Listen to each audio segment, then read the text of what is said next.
আপনাদেরকে এই বার্তা দিতে চাই যে আমরা আগামীর বাংলাদেশে ফ্যাসিবাদের কবর রচনা করতে চাই। আগামীর বাংলাদেশে নতুন কোন ফ্যাসিবাদকে আমরা মাথা দিয়ে উত্তর দেব না। অত্যন্ত দুঃখের সাথে জানাতে হচ্ছে যেই শক্তিগুলো 24 জুলাই হাতে হাত রেখে ফ্যাসিবাদের কবর রচনা করেছে, সেই শক্তিগুলো আজ বিভক্ত হয়ে এবং সহিংসতা সংঘাতে লিপ্ত হয়ে গিয়েছে। আমরা বলতে চাই এই সংঘাত বন্ধ করুন।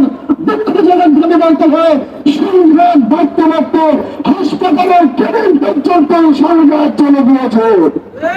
আমরা বলতে চাই আপনারা সরকারি দল, আপনারা বিরোধী দল, রাষ্ট্র আপনারাই চালাবেন, রাজনীতি হয়তো আপনারাই করবেন, রাজনীতি করবেন, রাজপথে করবেন, হাসপাতালে গিয়ে অপরাজনীতি করার কোনো অধিকার আপনাদের নয়। আমি সকল পক্ষকে বলবো জুলাইয়ের স্বাধীনতা রক্ষা করেন।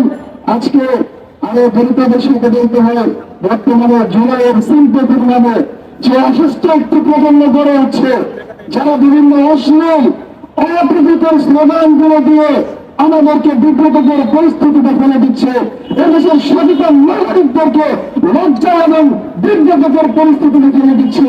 কি ধরনের অশ্লীল স্লোগান জুলাইয়ের নামে দেয়? পরিষ্কার ভাবে জুলাইয়ের সকল পক্ষকে, সকল সংগঠনকে বলবো জুলাইয়ের নামে ভূমিকাবাজি বন্ধ করেন, জুলাইয়ের শৃঙ্খলা রক্ষা করেন, জুলাইয়ের সক্রিয়তা রক্ষা করেন।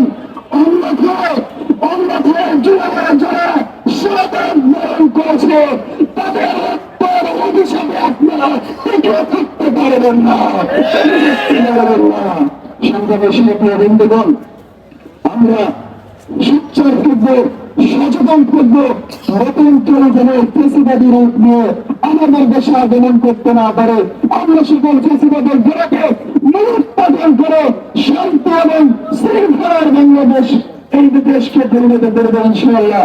আল্লাহ তাআলা আমাদের সকলকে সেই তৌফিক দান করেন।